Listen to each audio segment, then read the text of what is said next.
बिस्मिल्लाहिर्रहमानिर्रहीम। अस्सलाम वालेकुम व्यूअर्स।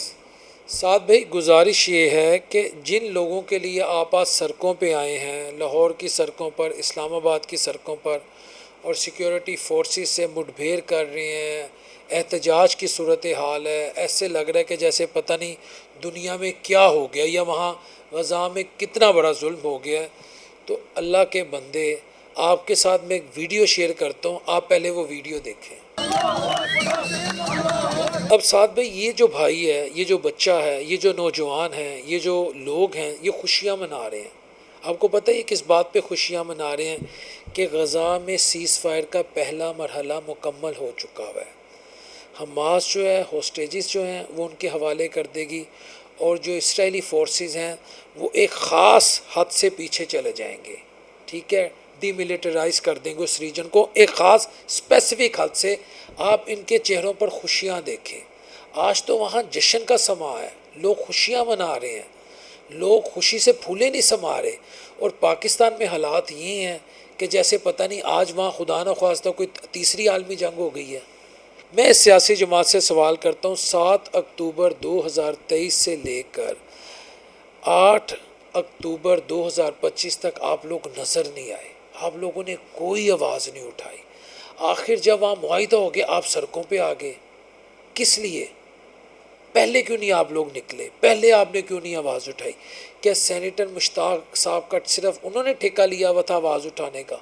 उस वक़्त आप पे तनकीद होती थी, माजरत के साथ आपको चाबी वाला बाबा कहते थे या बाबा कहते थे, आपको कहते थे कि अब इनको जब चाबी लग जाएगी तो ये सड़कों पे आ जाएंगे। इस तरह की आपके मुतालिक पीटीआई के दोस्त खुल के तनकीद करते थे। आप नहीं निकले। जब वहाँ कोहराम मच गया, जब वहाँ करबला एपिसोड पार्ट 2 वहाँ पे चल रही थी, आप लोग नहीं निकले। लेकिन अब वहाँ पर पीस आ गया, वह आप लोग सड़कों पे आ गए हैं। और मुफ्ती मुनीब जो हमारे लिए काबिल एहतराम है और अहले सुन्नत वल जमात के जय्यद बल्कि चोटी के उलमा में से एक है, उनकी ट्वीट भी मैं बाकायदा शेयर कर रहा हूँ।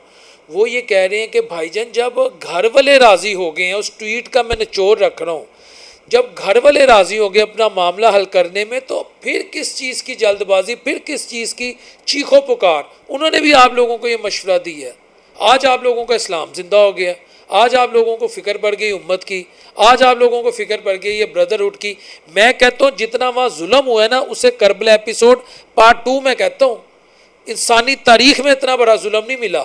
लेकिन जब वहाँ मसला हो गया, आप सड़कों पर आ गए। अब बताएं किस लिए? क्या इसलिए कि पीटीआई ने सोशल मीडिया पे खूब तनकीद की आप लोगों पर? जब सेनेटर मुश्ताक वहाँ पहुँच गए, आपकी तस्वीरें, आपके भाई की तस्वीरें, वो जो आप टोपी ले रहे थे, Salahuddin Ayyubi, Tariq bin Ziyad, मैं टोपी पालांगा, रोज़े रखन दो, संतरावियाँ परन दो, जिस तरह पहले कहते थे पेट्रोल सस्ता करा लेंगे, उन टोपी पालेंगे। ऐसे नहीं होता, ये किसी और को बेवकूफ़ बनाए। हाँ, आपका जो वोटर है वो आपसे मायूस है। अब आप बाहर निकले, अंदर हैं, आपका वोटर आपके साथ नहीं खड़ा। ये मैं आपको क्लियर क्रिस्टल बता रहा हूँ। आपकी वो पॉपुलैरिटी नहीं रही जो किसी ज़माने में थी। तो मेरा ख्याल है इस तरह की शोबदाबाजियों से इज्तनाब करना चाहिए। और मसला अगर हल हो रहा है तो बीच में सड़कों पर आना और सड़कों पे चीखो पुकार करना और अपनी पॉलिटिकल पॉइंट स्कोरिंग करने का कोई फ़ायदा नहीं है। बड़ी देर कर दी मेहरबान आते आते। और व्यूअर्स, जो हमारा दूसरा टॉपिक है, मैं आज आपको एक पेशीन को ही दे रहा हूँ कि पीपल्स पार्टी और नून लीग के दरमियान अब फिर से मोहब्बतें और प्यार की पतंगें उड़ना शुरू हो जाएंगी, मोहब्बतें बढ़ेंगी, प्यार की पींगें चढ़ेंगी और इनकी दोस्ती हो जाएगी। और फिर इनकी जो सियासी बंदूकों का रुख होगा, जो राइफल पॉलिटिकली जो हमला आवर होंगे, फिर ये पीटीआई पे होंगे, इमरान खान साहब पे होंगे।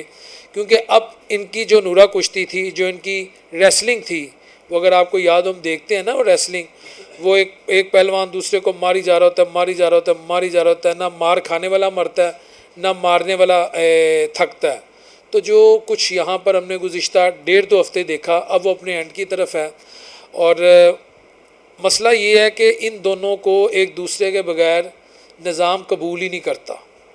जिन लोगों ने इनको इकट्ठा किया, उन्होंने कहा बस बहुत रंगबाजी ड्रामेबाजी हो गई, अब खामोश होकर बैठो, पाकिस्तान के मसाइल की तरफ तवज्जो दो। हमने देख लिया कौन किस हद तक तकरीर अच्छी करता है, कौन किस हद तक दूसरे को अच्छा क्रिटिसाइज़ कर लेता है लॉजिकल ग्राउंड पर। इस तरह की एक फ़िल्म चली थी, ट्रेलर चला था, और जो मेरा ख्याल है समझदार लोग हैं जो पाकिस्तान की तारीख़ पर नज़र रखते हैं, उन्हें इस बात का इल्म है कि ये एक दूसरे के बगैर नहीं रह सकते, ये एक दूसरे की जिंद जान है।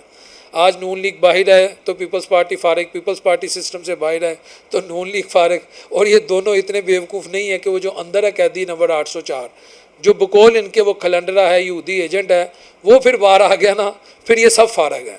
तो मेरा ख्याल है कि ये जो इनका मजाक चल रहा था, जो कौम के सामने एक फ़िल्म चला रहे थे, वो अपने अख्ताम को पहुँच चुकी है। हाँ, एक मैं बात बता दूँ कि मरीम नवाज शरीफ साहिबा का असल मुकाबला इमरान खान से होगा। अगर पंजाब की बात है ना तो पीपल्स पार्टी तो यहाँ ख़त्म हो चुकी है। वो कहते हैं ना इस्लामाबाद जाने के लिए पंजाब से हो के जाना पड़ता है, सिंध, बलूचिस्तान और केपी, अगर तो यहाँ से भी एक सियासी जमात जीत जाए फिर भी वो सियासी जमात इस्लामाबाद पहुँच जाती है। अदरवाइज़ बलूचिस्तान में नेशनलिस्ट हैं, केपी में इस वक्त पीटीआई बैठी है, सिंध में पीपल्स पार्टी है, पंजाब में नून लीग है, और जो 8 फरवरी 2024 को हुआ वो भी सारी दुनिया ने देखा कि नून लीग कितनी पॉपुलर है और पीपल्स पार्टी कितनी पॉपुलर है। लेकिन फिर भी मैं ये कहूँगा कि मरीम नवाज शरीफ साहिबा का असल मुकाबला इमरान खान के साथ है, और अगर मरीम नवाज शरीफ साहिबा आने वाले 3.5 पौने 4 सालों में डिलीवर करती हैं तो फिर नून लीग और पीटीआई का मुकाबला होगा। लेकिन उनकी जो गुज़िश्ता 1.5 साल की परफॉर्मेंस है उसमें मेरा ख्याल है कि आज आप सर्वे करवा लें कि मरीम नवाज शरीफ साहिबा कितनी मकबूल हैं, आम आदमी क्या कारोबार कर सकता है, रेहड़ी बांध क्या रेहड़ी लगा सकता है, और बिल वाला जिसके बिजली के बिल आ रहे हैं वो बिल दे सकता है, और जिसके बड़े मसाइल हैं, लोगों के बड़े मसाइल हैं पंजाब में, बल्कि पूरे पाकिस्तान में ओवरऑल, बिलखुसूस गैस और बिजली और पेट्रोल की कीमतों को लेकर। तो जब तक इन कीमतों को आप कंट्रोल नहीं करेंगे, जब तक आप आवाम को सस्ती रोटी, सस्ती गंदम, सस्ता चावल, यानी अफोर्डेबल उसका किचन नहीं करेंगे, किचन बास्केट नहीं करेंगे, तो इमरान खान मेरा ख्याल है सियासी तौर पे सबको खा जाएगा। ये बात मैं कोई पीटीए का सपोर्टर या कोई वो नून लीग के बुग्ज़ में नहीं कह रहा, मैं एक सहाफ़ी हूँ, मैं हकीकत पे बात कर रहा हूँ। महंगाई ख़त्म करोगे तो इमरान खान को कंट्रोल कर सकोगे, जो आज के दिन तक आप लोगों ने नहीं की। आपका असल मुकाबला पीटीआई से, और ये याद रखिएगा कि बार बार सिस्टम भी रिस्क नहीं लेता कि 17 सीटें हों या 25 सीटें हों तो उनको वजारत उज़्मा दे दे, वजारत आला दे दें। सिस्टम में भी इतने दमखम नहीं होता कि बार बार ये रिस्क लिया जाए। तो अगर आपकी 3.5 पौने 4 सालों तक परफॉर्मेंस बेहतर हो गई तो फिर कहीं ना कहीं हो सकता है इलेक्शन की तरफ जाया जाए, वरना खान फिर आने को तैयार है। ये मेरी राय है, आप एग्री भी कर सकते हैं, डिसएग्री भी कर सकते हैं। अस्सलाम वालेकुम रहमतुल्लाहि व बरकातहू।